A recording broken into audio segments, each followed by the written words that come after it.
बिस्मिल्लाहिर्रहमानिर्रहीम। नाज़रीन अस्सलाम वालेकुम। ਤੁਸੀਂ ਦੇਖਦੇ ਪਏ ਹੋ ਨਿਊਜ਼ ਟਾਈਮ ਤੇ ਨਿਊਜ਼ ਟਾਈਮ ਦੀ ਵੱਡੀ ਖਬਰਾਂ। ਸਭ ਤੋਂ ਵੱਡੀ ਖਬਰ ਕਿ ਹਕੂਮਤ ਦਾ ਗਰੀਬਾਂ ਨੂੰ ਤੋਹਫਾ, ਨਵੇਂ ਮਾਲੀ ਸਾਲ ਦੇ ਵਿੱਚ ਛੋਟੀ ਗੱਡੀਆਂ ਮਹਿੰਗੀਆਂ ਤੇ ਲਗਜ਼ਰੀ ਸਸਤੀਆਂ ਕਰਤੀਆਂ ਗਈਆਂ ਨੇ।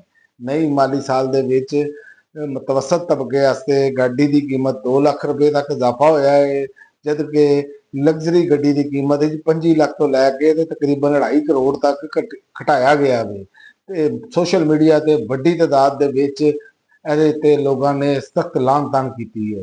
ਤੇ ਦੂਸਰਾ, ਵਜ਼ੀਰ ਦਾਖਲਾ ਨੇ ਕਿਹਾ ਹੈ ਮਜ਼ਹਬੀ ਇਸ਼ਤਿਆਲ ਅੰਗੇਜ਼ੀ ਬਰਦਾਸ਼ਤ ਨਹੀਂ ਕੀਤੀ ਜਾਏਗੀ, ਸਿਆਸੀ ਗੱਲਾਂ ਤੋਂ ਪਰਹੇਜ਼ ਕਰੋ। ਤੇ ਜਿਸ ਤਰ੍ਹਾਂ ਖੈਬਰ ਪਖਤੂਨਖਵਾ ਦੇ ਵਿੱਚ ਅਸੀਂ ਦਹਿਸ਼ਤਗਰਦੀਆਂ ਨੂੰ ਮਾਰ ਭਜਾਇਆ ਹੈ, ਐਸੇ ਤਰ੍ਹਾਂ ਕੱਚਿਆਂ ਦੇ ਡਾਕੂਆਂ ਦੇ ਖਿਲਾਫ ਜਿਹੜਾ ਵਫਾਕ ਤੇ ਸੂਬੇ ਮਿਲ ਕੇ ਕਾਰਵਾਈ ਕਰਨਗੇ। ਔਰ ਉਸ ਤੋਂ ਇਲਾਵਾ ਹਕੂਮਤੀ ਕਰਜ਼ਿਆਂ ਦੇ ਵਿੱਚ ਰਿਕਾਰਡ ਇਜ਼ਾਫਾ ਹੋ ਗਿਆ ਹੈ।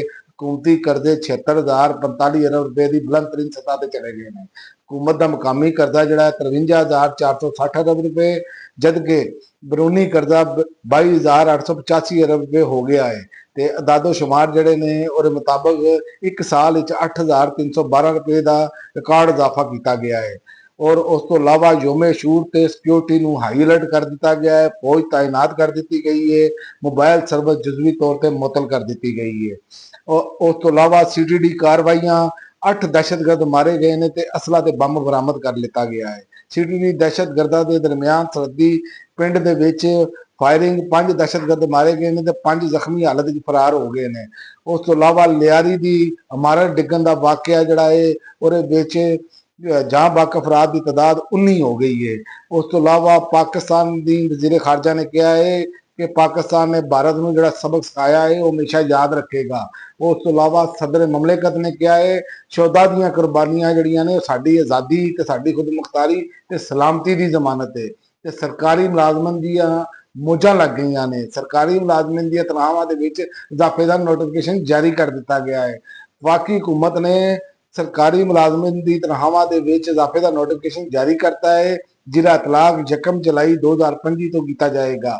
ਨੋਟੀਫਿਕੇਸ਼ਨ ਦੇ ਮੁਤਾਬਕ ਵਫਾਕੀ ਹੁਕੂਮਤ ਮੁਸੱਲਹ ਅਫਵਾਜ ਦੇ ਮੁਲਾਜ਼ਮੀਨ, ਸਿਵਲ ਆਰਮ ਫੋਰਸਜ਼ ਤੇ तमाम ਵਫਾਕੀ ਸਿਵਲ ਮੁਲਾਜ਼ਮੀਨ ਦੀ ਮੌਜੂਦਾ ਬੁਨਿਆਦੀ ਤਨਖਾਹਾਂ ਤੇ 10% ਇਡਾਕ ਅਲਾਊਂਸ ਜਾਰੀ ਕਰ ਦਿੱਤਾ ਗਿਆ ਹੈ।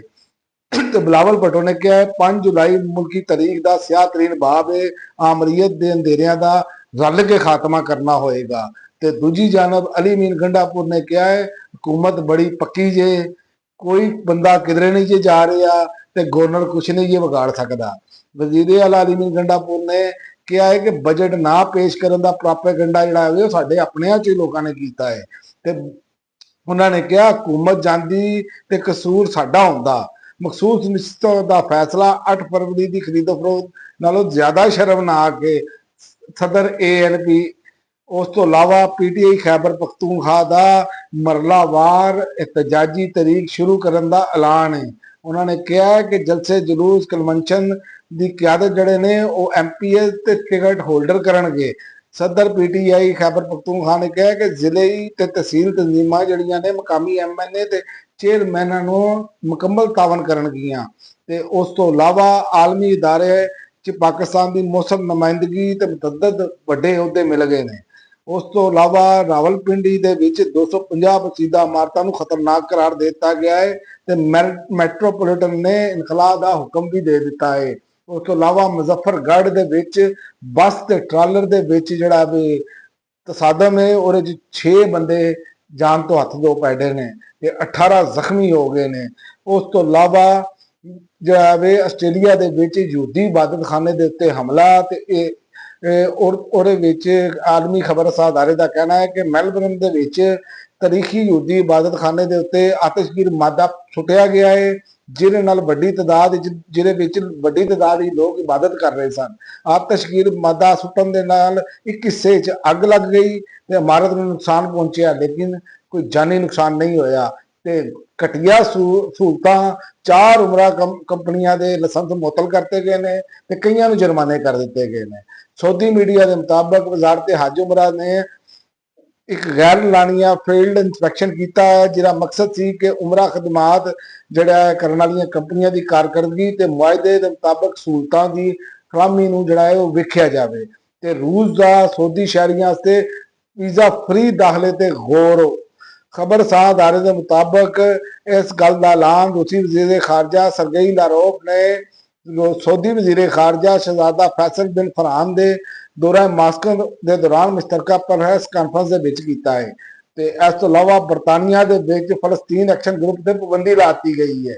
ਹਮਾਇਤ ਤੇ 14 ਸਾਲ ਦੀ ਕੈਦ ਵੀ ਹੋ ਸਕਦੀ ਹੈ। ਬਰਤਾਨਵੀ ਅਦਾਲਤ ਨੇ ਪਾਬੰਦੀ ਚੁੱਕਣ ਦੀ ਦਰਖਾਸਤ ਜਿਹੜੀ ਹੈ ਮਸਤਰਦ ਕਰਤੀ ਹੈ, ਜਿਸ ਤੋਂ ਬਾਅਦ ਗਰੁੱਪ ਦੀ ਰੁਕਨੀਅਤ ਇਖਤਿਆਰ ਕਰਨ ਵਾਲੇ ਨੂੰ ਕੈਦ ਦੀ ਸਜ਼ਾ ਹੋਏਗੀ। ਤੇ ਹਮਾਸ ਦੇ ਕਮਾਂਡਰ ਨੇ ਕਿਹਾ ਹੈ ਅਗਰ ਬਾਇਜ਼ਤ ਮੁਆਹਦਾ ਨਹੀਂ ਹੁੰਦਾ ਤੇ ਆਜ਼ਾਦੀ ਜਾਂ ਸ਼ਹਾਦਤ ਦੀ ਜੰਗ ਵਾਸਤੇ ਤਿਆਰ ਹੈਗੇ ਆ। ਹੁਣ ਇਸਰਾਇਲ ਨੂੰ ਫੌਰੀ ਜੰਗਬੰਦੀ ਤੇ ਹਮਾਸ ਦੀ ਤਜਾਵੀਜ਼ ਨੂੰ ਕਬੂਲ ਕਰ ਲੈਣਾ ਚਾਹੀਦਾ ਹੈ, ਵਰਨਾ ਅਸੀਂ ਜੰਗ ਵਾਸਤੇ ਤਿਆਰ ਬੈਠੇ ਆ। ਤੇ ਉਸ ਤੋਂ ਇਲਾਵਾ ਅਮਰੀਕਾ ਦੇ ਵਿੱਚ ਜਿਹੜਾ ਵੇ ਸ਼ਦੀਦ ਬਾਰਿਸ਼ਾਂ ਨੇ ਤਬਾਹੀ ਮਚਾਤੀ ਹੈ। ਅਮਰੀਕੀ ਰਿਆਸਤ ਟੈਕਸਾਸ ਦੇ ਵਿੱਚ ਸ਼ਦੀਦ ਬਾਰਿਸ਼ਾਂ ਸੈਲਾਬ ਨੇ ਜ਼ਿੰਦਗੀ ਨੂੰ ਤਹਿਸ ਨਹਿਸ ਕਰਕੇ ਰੱਖ ਦਿੱਤਾ ਹੈ। ਬਾਰਿਸ਼ਾਂ ਦੀ ਵਜ੍ਹਾ ਨਾਲ ਨਿਜ਼ਾਮੇ ਜ਼ਿੰਦਗੀ ਮਫਲੂਜ ਹੋ ਕੇ ਰਹਿ ਗਿਆ ਹੈ ਤੇ ਚੰਦ ਹੀ ਘੰਟਿਆਂ ਦੇ ਵਿੱਚ ਕਈ ਇਲਾਕਿਆਂ ਦੇ ਵਿੱਚ ਮਹੀਨਿਆਂ ਦੀ ਬਾਰਿਸ਼ ਜਿਹੜੀ ਉਹ ਪੈ ਗਈ ਹੈ, ਜਿਹਦੇ ਨਤੀਜੇ ਦੇ ਵਿੱਚ ਅਚਾਨਕ ਆਉਣ ਵਾਲੇ ਸੈਲਾਬ ਨੇ ਗਲੀਆਂ ਤੇ ਸ਼ਾਹਰਾਵਾਂ ਨੂੰ ਦਰਿਆਵਾਂ ਦੇ ਵਿੱਚ ਤਬਦੀਲ ਕਰ ਦਿੱਤਾ ਹੈ। ਹੁਣ ਤੱਕ ਲਈ ਨਾਜ਼ਰੀਨ ਇੰਨਾ ਹੀ, ਅਗਲੀ ਵੀਡੀਓ ਤੱਕ ਇਜਾਜ਼ਤ ਦਿਓ। ਅੱਲਾਹ।